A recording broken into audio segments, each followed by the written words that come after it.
What's up, ladies and gentlemen? Welcome back to the channel. Today we're going to be going over the Figpin app. That is why we're standing in a classroom, a digital classroom.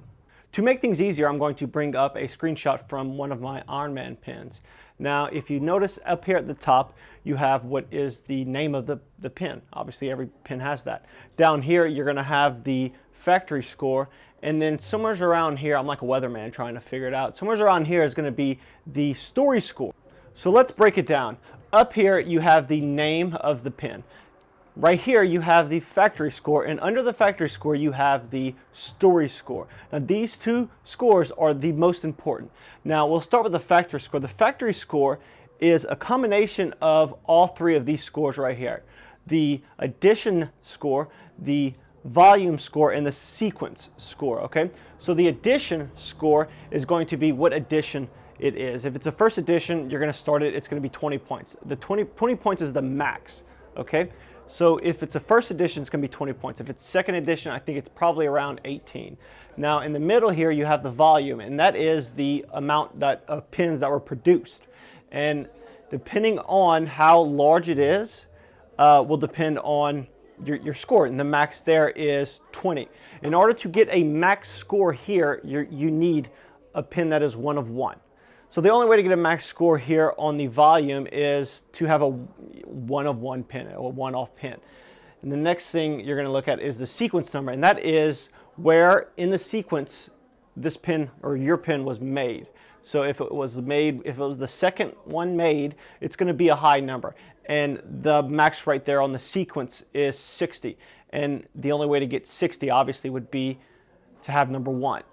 Number 1 would be a max score. That would be 60 points. If your pin was the second one made, third one made, it starts dropping from there. So the max score on sequence is 60. Max score on volume is 20. Max score on addition is also 20. Now, if you notice, if you add up all three of these scores, it gives you your factory score. All right, using our example, we have a 20 addition score, we have an 18 volume score, and we have right here a 54 sequence score. And if you add that all up, it equals to 92. Now, second thing is your story score. This is the second most important, and that is going to be down here in the corner. And depending on how early you are in unlocking and adopting the pin is going to depend on your story score. Now, if you're the first one to unlock it, you're going to max out at 100. Later on down the road, though, they're going to add a little extra things that can raise that up. Right now, you have bonus sets, and that would be like if you complete the Dragon Ball Z set or the Spider-Man set, it'll give you added bonus. But pretty much right now, if you're the first one to unlock the pin, it's going to give you 100 points.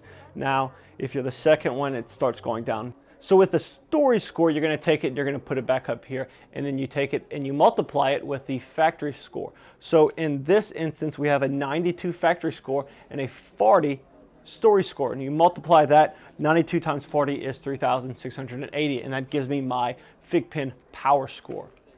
This score is the most important score because later down the road, whenever they work out all of the kinks, your collection power score, which is what it sounds like, a score that is all of your pin power collected. It's a collection of all of your pins. The score of every pin you have is going to be up here somewhere in the corner. And down the road, they'll have exclusive ultra rare pins that you'll be able to allocate a certain amount of your points, a certain amount of your power to, in order to purchase these pins. And what happens is after you allocate those points, they freeze, and that limits people from abusing it. So let's say you have a 500 collection score and you wanted to get the newest ultra rare that they just announced. You would allocate whatever it costs, 200,000 power. You would allocate 200,000 of your points to getting that, and then it would freeze for a certain amount of time.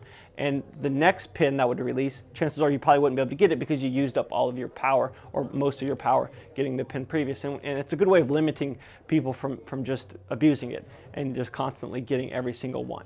And real quickly, we'll go ahead and wipe the board and I'll show you a little something. So let's say you get a pin and it's a first edition, okay? So it's gonna get 20 points. And you open it up and it's 1 of 1. It's the only pin made. You're gonna get 20 points here. Then you go into your sequence and, well, it's the only one made, so it's gonna be the first one made. And that's going to give you 60, 100 points. So you're going to put the factory score at 100. And you go to adopt it, well, you're going to be the first one to adopt it because it's the only pin made. And that's going to give you also 100 points. So you're going to put the story score at 100 also. And 100 times 100 is 10,000. And that is the max that you can get on any pin currently. I don't know down the road if they're going to change it, but as of right now, you can't. There's no pin above 10,000. I don't even know if anyone has a pin that's 10,000. That would be pretty dope, though. I need to try and get one of those. Thanks everyone for watching the video. If you liked it, then like it or subscribe. Well, later on, we're going to do some more Figpin stuff. We're going to do a lot of Figpin stuff because it's a Figpin channel. And as always, thanks for watching. And I'm going to catch you guys at the next Figpin video, because this channel is strictly Figpin and Figpin related stuff. And maybe down the road, pumpkin stuff, because that's just cool, like pumpkin seeds. So it's the Figpin and the pumpkin seed YouTube channel. That's stupid. Bro, that's stupid. That's so stupid, man. Dude, every time you shoot a video, I'm like, okay, he's being really, like, this is really. No, I know. I have to throw it in the end. Like stupid. It's pumpkin.